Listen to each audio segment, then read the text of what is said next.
Assalamualaikum warahmatullahi wabarakatuh. Perkenalkan, saya Yasinta Putri Pramesti, nomor NPM 19144600135 dari kelas A419. Di sini saya akan menjelaskan mengenai 3 kasus. Yang pertama, polemik RUU HIP. Yang kedua, peranan WHO dalam mengatasi pandemi corona. Dan yang ketiga adalah perlukah adanya BPIP. Yang pertama, saya akan menjelaskan mengenai polemik RUU HIP. Pembahasan rancangan undang-undang atau RUU masih menuai kontroversi. Setelah RUU Omnibus Law sebelumnya menuai kontroversi, RUU haluan ideologi Pancasila kini muncul sebagai polemik baru. Meski pembahasan RUU HIP telah ditunda, kontroversi tentang RUU ini masih terus terjadi. Bahkan pada Rabu 24 Juni 2020, ribuan orang mengikuti aksi penolakan RUU HIP di depan Kompleks Parlemen Senayan, Jakarta. Dalam catatan rapat Badan Legislasi Pengambilan Keputusan atas penyusunan rancangan undang-undang tentang haluan ideologi Pancasila 22 April 2020, RUU HIP merupakan usulan DPR RI dan diterapkan dalam Prolegnas RUU Prioritas 2020. Usulan RUU tersebut dilatar belakangi oleh belum adanya landasan hukum yang mengatur haluan ideologi Pancasila sebagai pedoman kehidupan berbangsa dan bernegara. Selain dianggap tak memiliki urgensi, banyak pihak menilai RUU HIP berpotensi menimbulkan konflik ideologi. Yang menjadi polemik adalah Trisila dan Ekasila. Banyak pihak menyoroti adanya konsep Trisila dan Ekasila dalam satu pasal pada RUU HIP. Kedua konsep tersebut termaksud dalam bab 2 pasal 7 yang berbunyi 1.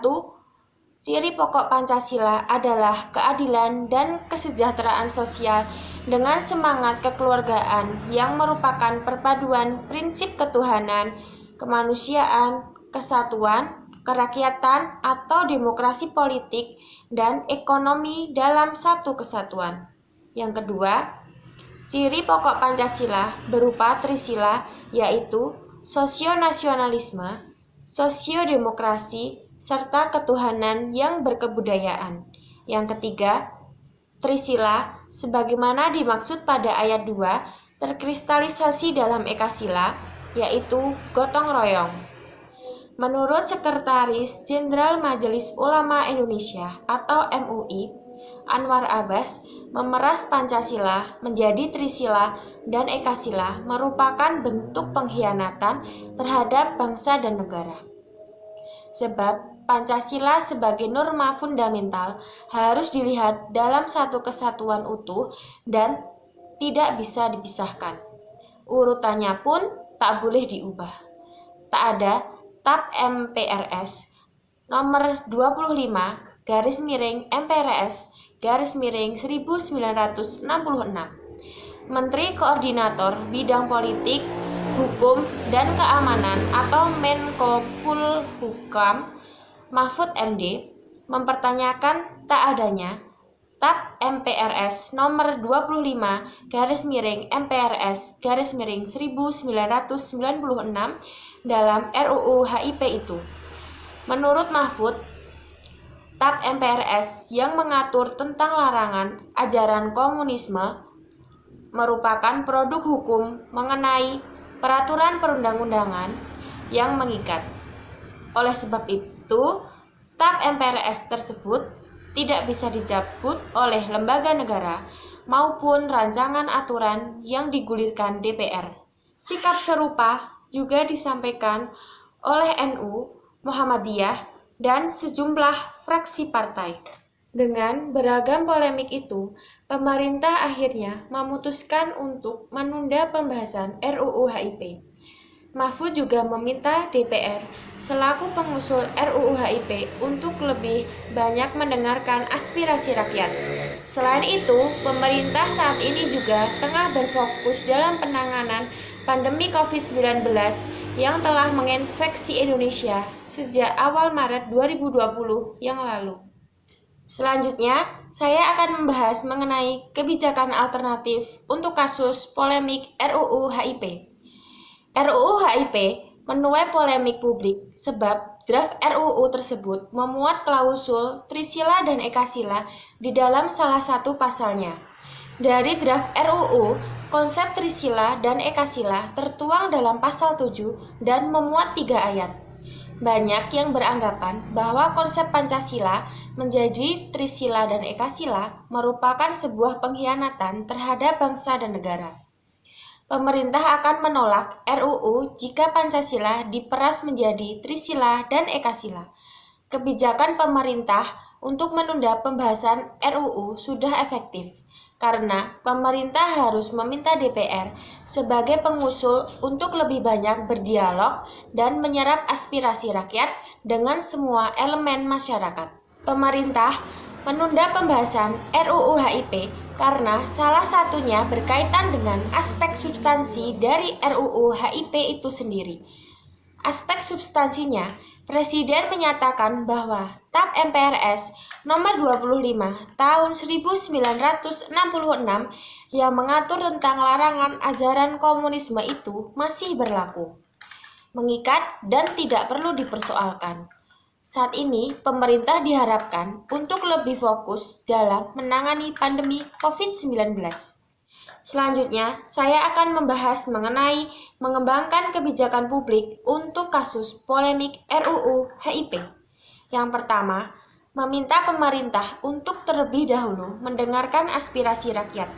Yang kedua, meminta pemerintah untuk menyampaikan polemik RUU HIP secara tertulis kepada DPR sehingga bisa memberikan kepastian kepada masyarakat. Yang ketiga, mendesak pemerintah agar menanggapi aspirasi rakyat sebelum membuat keputusan. Yang keempat, mengajukan kepada pemerintah agar jika ingin membuat sebuah keputusan harus melibatkan dan menerima aspirasi rakyat. Dan yang kelima, mengusulkan agar pemerintah menunda pembahasan RUU HIP supaya lebih fokus dalam menangani COVID-19. Selanjutnya, saya akan membahas mengenai mengembangkan suatu rencana tindakan untuk kasus polemik RUU HIP. Yang pertama, meminta pemerintah untuk terlebih dahulu mendengarkan aspirasi rakyat, seperti membicarakan pro dan kontra mengenai polemik RUU HIP. Sebagai masyarakat, kita juga harus meyakinkan pemerintah terhadap sisi positif dan negatif dalam pembuatan RUU HIP. Yang kedua, meminta pemerintah untuk menyampaikan polemik RUU HIP secara tertulis kepada DPR sehingga bisa memberikan kepastian kepada masyarakat. RUU HIP dibuat oleh DPR sehingga DPR perlu mempertimbangkan usulannya dan dirapatkan dengan Presiden terlebih dahulu. Yang ketiga, mendesak pemerintah agar menanggapi aspirasi rakyat sebelum membuat keputusan. Pemerintah juga sebaiknya menimbang lebih banyak masyarakat yang pro atau kontra untuk pembuatan RUU HIP. Yang keempat, mengajukan kepada pemerintah agar jika ingin membuat sebuah keputusan harus melibatkan dan menerima aspirasi rakyat. Jika pemerintah tidak melibatkan aspirasi rakyat, ditakutkan akan menimbulkan polemik dalam pembuatan RUU HIP tersebut. Dan yang kelima, mengusulkan agar pemerintah menunda pembahasan RUU HIP supaya lebih fokus dalam menangani COVID-19.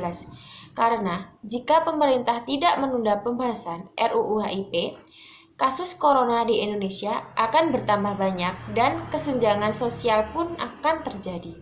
Selanjutnya, pada kasus nomor 2, saya akan membahas mengenai peran WHO dalam mengatasi pandemi corona. WHO merupakan badan khusus di bawah Perserikatan Bangsa-Bangsa yang fokus pada isu kesehatan. perannya secara global termasuk mengadvokasi layanan kesehatan universal, memantau resiko kesehatan masyarakat, menetapkan standar dan pedoman kesehatan, dan mengkoordinasikan respon internasional terhadap keadaan darurat kesehatan. Organisasi ini juga berperan dalam hal memerangi penyakit menular seperti HIV dan tuberkulosis, mempromosikan nutrisi, perumahan, dan sanitasi yang lebih baik. WHO berperan penting dalam penanggulangan COVID-19. Sejak kasus pertama teridentifikasi di Wuhan pada Desember 2019, Direktur Jenderal WHO menjabarkan 5 cara lembaganya memimpin respon global. Yang pertama, membantu negara-negara bersiap dan merespon. Seluruh staf WHO terus bekerja sama dengan pemerintah di seluruh dunia untuk mempersiapkan sistem kesehatan mereka dalam menghadapi COVID-19. Organisasi ini juga membentuk dana respon solidaritas untuk memastikan pasien mendapatkan perawatan yang dibutuhkan. Para pekerja garis depan mendapat pasokan serta informasi penting. Yang kedua, memberikan informasi yang akurat. WHO memanfaatkan jaringan global para profesional dan ilmuwan, termasuk ahli epidemiologi, dokter, dan ahli virus, untuk mendapatkan informasi paling akurat. Yang ketiga, memastikan pasokan vital mencapai petugas kesehatan. Di masa pandemi, kebutuhan alat pelindung diri atau APD, masker, dan obat-obatan meningkat. WHO bekerja sama dengan Kamar Dagang Internasional, Forum Ekonomi Dunia, dan sektor swasta lainnya berkomitmen meningkatkan produksi dan distribusi pasokan medis yang penting. Yang keempat, pelatihan dan mobilisasi petugas kesehatan. Melalui platform Open WHO, jutaan pekerja kesehatan mendapatkan pelatihan secara daring atau online. Pengguna dapat mengambil bagian dari jaringan pembelajaran sosial berdasarkan materi interaktif dan beragam mata pelajaran. Yang kelima, mencari vaksin. Laboratorium di banyak negara sedang melakukan tes untuk mendapatkan vaksin COVID-19. WHO menyatukan 400 peneliti dunia pada Februari lalu untuk mengidentifikasi prioritas penelitian. Organisasi ini meluncurkan Solidarity Trial yang melibatkan 90 negara untuk menemukan obat untuk memperlambat perkembangan penyakit. WHO juga mengembangkan protokol penelitian yang digunakan 40 negara. Sekitar 130 ilmuwan, penyandang dana, dan produsen dari seluruh dunia telah menandatangani komitmen bekerjasama dalam rangka percepatan pengembangan vaksin COVID-19. Selanjutnya, saya akan membahas mengenai kebijakan alternatif untuk peran WHO dalam mengatasi pandemi corona. Kebijakan WHO dalam mengatasi pandemi virus corona sudah efektif karena WHO mendorong seluruh negara untuk melipat gandakan upaya-upaya dalam penanganan corona ini. WHO bersama mitra-mitra bekerja sama, terdiri dari beberapa negara, lembaga penelitian, dan industri tengah mengembangkan sebuah WHO Blueprint on COVID-19 atau cetak biru penelitian pengembangan WHO untuk COVID-19. WHO terus bekerja sama dengan mitra internasional dalam pembuatan vaksin ini agar segera bisa digunakan oleh masyarakat umum dalam menangani kasus COVID-19. Walaupun WHO terus berupaya dalam penanganan kasus COVID-19, tetapi masih banyak angka kematian yang disebabkan oleh COVID-19. Selanjutnya, saya akan membahas mengenai mengembangkan kebijakan publik untuk peran WHO dalam mengatasi pandemi corona. Yang pertama, meminta supaya pemerintah memperbaiki mekanisme respon pandemi dengan memberikan respon yang cepat, akurat, dan bertanggung jawab. Yang kedua, meminta agar pemerintah mengatasi kelangkaan masker dan sabun antiseptik dengan harga terjangkau. Yang ketiga, memberikan usulan agar pemerintah meminimalisir stigma dan diskriminasi terhadap orang yang positif COVID-19. Yang keempat, menjaga hak dan privasi warga dengan mengungkap kasus tanpa membuka identitas pasien. Yang kelima, meminta agar pemerintah membenahi manajemen komunikasi publik. Selanjutnya, saya akan membahas mengenai mengembangkan suatu rencana tindakan untuk peran WHO dalam mengatasi pandemi corona. Yang pertama, meminta supaya pemerintah memperbaiki mekanisme respon pandemi dengan memberikan respon yang cepat, akurat, dan bertanggung jawab. Karena jika pemerintah tidak dengan cepat merespon pandemi ini, akan semakin lama dan jumlah angka kematian akibat corona akan semakin meningkat. Yang kedua, meminta agar pemerintah mengatasi kelangkaan masker dan sabun antiseptik dengan harga terjangkau. Pemerintah juga harus bekerja sama dengan pengusaha-pengusaha atau sektor industri dalam pembuatan APD yang diperlukan tenaga medis. Pemerintah juga harus menjalin kerjasama dengan penjahit-penjahit rumahan agar membuat masker yang terbuat dari kain yang harganya mudah dijangkau oleh masyarakat. Pemerintah sebaiknya melakukan edukasi dengan masyarakat tentang tata cara pembuatan sabun antiseptik dari bahan alami dan yang mudah dibuat di rumah. Yang ketiga, memberikan usulan agar pemerintah minimalisir stigma dan diskriminasi terhadap orang yang positif COVID-19. Pemerintah sebaiknya memberikan edukasi terhadap masyarakat agar masyarakat tidak melakukan diskriminasi terhadap penderita COVID-19. Pemerintah juga harus memberikan bantuan kepada keluarga yang salah satu anggota keluarga terkena COVID-19 supaya tidak menambah beban keluarga tersebut. Yang keempat, menjaga hak dan privasi warga dengan mengungkap kasus tanpa membuka identitas pasien. Pemerintah harus betul-betul memberikan informasi tentang COVID-19 kepada masyarakat melalui media sosial dan saluran televisi supaya masyarakat lebih berhati-hati dan tanggap akan COVID. Yang kelima, meminta agar pemerintah membenahi manajemen komunikasi publik. Pemerintah harus mengedepankan kepentingan masyarakat umum, seperti selalu memberikan berita yang valid serta edukasi tentang tata cara pencegahan COVID-19 dengan baik dan benar agar informasi mudah diakses oleh masyarakat. Selanjutnya, saya akan membahas mengenai kasus yang ketiga, yaitu perlukah adanya BPIP. Badan Pembinaan Ideologi Pancasila atau BPIP sedang menjadi perbincangan publik.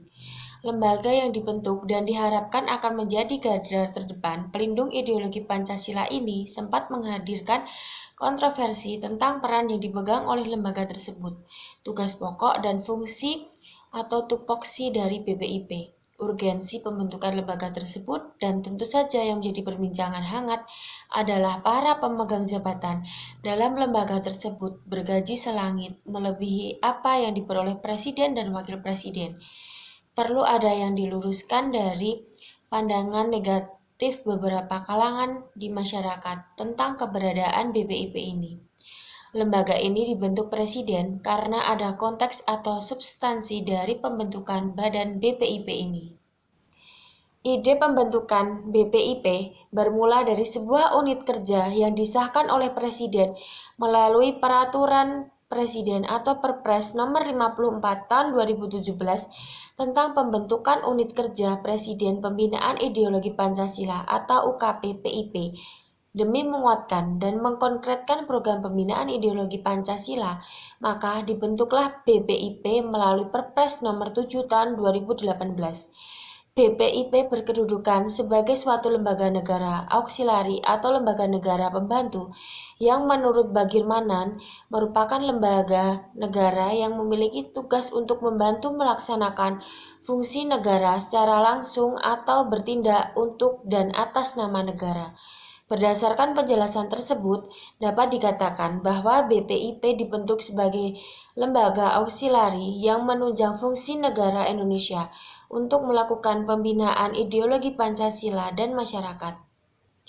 Tugas dan fungsi BPIP yang bermaksud dalam pasal 3 dan 4 Perpres nomor 7 tahun 2018 secara garis besar adalah membantu Presiden dalam merumuskan arah kebijakan pembinaan ideologi Pancasila, melaksanakan koordinasi sinkronasi dan pengendalian pembinaan ideologi Pancasila, menyelenggarakan penyusunan pendidikan serta pelatihan ideologi Pancasila, serta memberikan rekomendasi terkait regulasi agar lebih Pancasialis dilakukan secara menyeluruh dan berkelanjutan. Menurut keterangan yang disampaikan oleh Moh Mahfud MD, seorang guru besar Fakultas Hukum Universitas Islam Indonesia yang juga merupakan anggota Dewan Pengarah BPIP. BPIP dibentuk karena adanya ancaman terhadap ideologi Pancasila. Menurut data yang ia dapat, terdapat 9% masyarakat Indonesia yang tidak setuju dengan Pancasila. Dan nilai tersebut terus berkembang karena sejumlah masyarakat tidak memahami nilai Pancasila. Hal tersebut diakibatkan adanya gerakan radikalisasi masyarakat. Selain ancaman radikalisasi, urgensi pembentukan BPIP adalah sebagai wujud preventif terhadap perilaku-perilaku antisosial, antipati, sara, dan penguatan budi pekerti melalui nilai-nilai dan kearifan lokal. Pancasila, menurut Kailani, merupakan wujud manifestasi nilai-nilai luhur tradisional bangsa. Dan ini perlu dilestarikan tidak hanya sebagai ideologi negara dalam menjalankan fungsi kenegaraan, namun perlu adanya penghayatan dan implementasi dari masyarakatnya untuk dijadikan pedoman dalam kehidupan bermasyarakat. Meskipun dipandang memiliki peranan yang cukup besar dalam pembinaan ideologi Pancasila pada masyarakat, namun ada beberapa poin yang perlu dipertimbangkan kembali mengenai pembentukannya. Pertama, tentunya persoalan gaji yang diterima para pengisi jabatan di lembaga tersebut. Memang sah apabila dikatakan pantas menerima gaji yang cukup tinggi karena perannya untuk bangsa dan negara yang cukup besar. Apalagi para pengisi jabatan dalam lembaga tersebut merupakan tokoh-tokoh masyarakat yang tersohor. Namun tidak logis saja mendapat bayaran yang lebih besar dari pejabat politik seperti kepala negara atau presiden. Kedua, terdapat kesan politisasi terhadap pengisian jabatan di BPIP.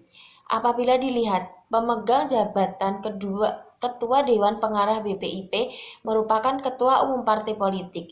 Ini dapat beresiko terhadap arah kebijakan BPIP yang nanti ditakutkan akan melegitimasi kepentingan suatu pihak ketimbang mengedepankan fungsi lembaga tersebut sebagai penunjang tugas Presiden dalam pembinaan Pancasila. Jadi ditakutkan disetir oleh kepentingan-kepentingan politis ketimbang menegakkan fungsi-fungsi yang diamanatkan oleh hukum. Perlunya ada persyaratan khusus menurut hukum yang mengharuskan pemegang jabatan di BPIP khususnya pada Dewan Pengarah tidak merangkap menjadi pejabat politik atau menjadi pejabat dalam suatu partai politik demi menghindari hal-hal yang ditakuti tersebut. Karena berdasarkan Perpres nomor 7 tahun 2018, khususnya pada pasal 7 hanya dispesifikan untuk Dewan Pengarah pada tokoh-tokoh kenegaraan, agama, masyarakat, purnawirawan TNI atau Polri, pensiunan PNS, dan akademisi. Terakhir, perlu adanya konkretisasi tugas dan fungsi BPIP agar program-program yang dijalankan inovatif dan efektif. Di dalam Perpres nomor 7 tahun 2018, tugas dan fungsi yang diamanatkan masih terkesan abstrak, dan ini menjadi tugas para Dewan Pengarah serta pengurus di dalam BPIP untuk merancang program-program yang aplikatif, inovatif, dan efektif. Selanjutnya, saya akan membahas mengenai menilai kebijakan alternatif tentang perlukah adanya BPIP. BPIP adalah lembaga negara yang berada di bawah dan bertanggung jawab kepada Presiden yang memiliki tugas membantu Presiden dalam merumuskan arah kebijakan pembinaan ideologi Pancasila. Kebijakan pemerintah memberikan gaji tinggi kepada fungsionaris Badan Pembinaan Ideologi Pancasila atau BPIP kurang efektif karena pemerintah seolah-olah mengambil keputusan tanpa mempertimbangkan kondisi keuangan negara dan dianggap mencederai rasa keadilan. Penetapan gaji fungsionaris BPIP diatur dalam Peraturan Presiden Nomor 42 Tahun 2018. Seharusnya pemberian fasilitas serta tunjangan bagi pejabat BPIP harus berbanding lurus dengan kinerja dan kontribusi yang mereka berikan. Di dalam BPIP terdapat kesan politisi terhadap pengisian jabatan di BPIP. Apabila dilihat, pemegang jabatan Ketua Dewan Pengarah BPIP merupakan Ketua Umum Partai Politik. Ini dapat beresiko terhadap arah kebijakan BPIP yang nanti ditakutkan untuk melegitimasi kepentingan suatu pihak ketimbang mengedepankan fungsi lembaga tersebut sebagai penunjang tugas Presiden dalam pembinaan Pancasila. Jadi, ditakutkan disetir oleh kepentingan-kepentingan politis ketimbang menegakkan fungsi-fungsi yang diamanatkan oleh hukum. Selanjutnya, saya akan membahas mengenai mengembangkan kebijakan publik terhadap perlukah adanya BPIP. Yang pertama, mengusulkan agar pemerintah tidak memberikan gaji yang terlalu tinggi kepada pejabat BPIP. Yang kedua, meminta kepada Presiden agar mempertimbangkan terlebih dahulu dalam pembentukan BPIP. Yang ketiga, meminta kepada pemerintah untuk mempertimbangkan pemegang jabatan di BPIP, khususnya pada Dewan Pengarah, tidak merangkap menjadi pejabat politik atau menjadi pejabat dalam suatu partai politik. Yang keempat, meminta agar BPIP mempertanggungjawabkan terhadap tugas dan fungsi BPIP agar program-program yang dijalankan inovatif dan efektif. Yang kelima, meminta supaya pemerintah merancang program-program yang aplikatif, inovatif, dan efektif untuk mensosialisasikan nilai-nilai Pancasila kepada masyarakat. Selanjutnya, saya akan membahas mengenai mengembangkan suatu rencana tindakan tentang perlukah adanya BPIP. Yang pertama, mengusulkan agar pemerintah tidak memberikan gaji yang terlalu tinggi kepada pejabat BPIP. Seharusnya pemerintah tidak memberikan gaji yang tinggi kepada pejabat BPIP karena perekonomian di Indonesia sedang tidak stabil. Apalagi masih harus membayar hutang negara yang terlalu banyak dan pemerintah saat ini harus lebih fokus menangani kasus COVID-19 seperti memberikan bantuan kepada masyarakat serta membeli beberapa peralatan yang diperlukan dalam menangani kasus COVID-19 ini.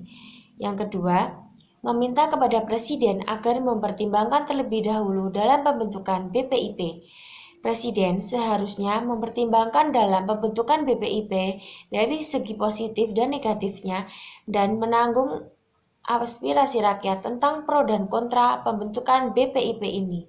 Yang ketiga, meminta kepada pemerintah untuk mempertimbangkan pemegang jabatan di BPIP, khususnya pada Dewan Pengarah, tidak merangkap menjadi pejabat politik atau menjadi pejabat dalam suatu partai politik.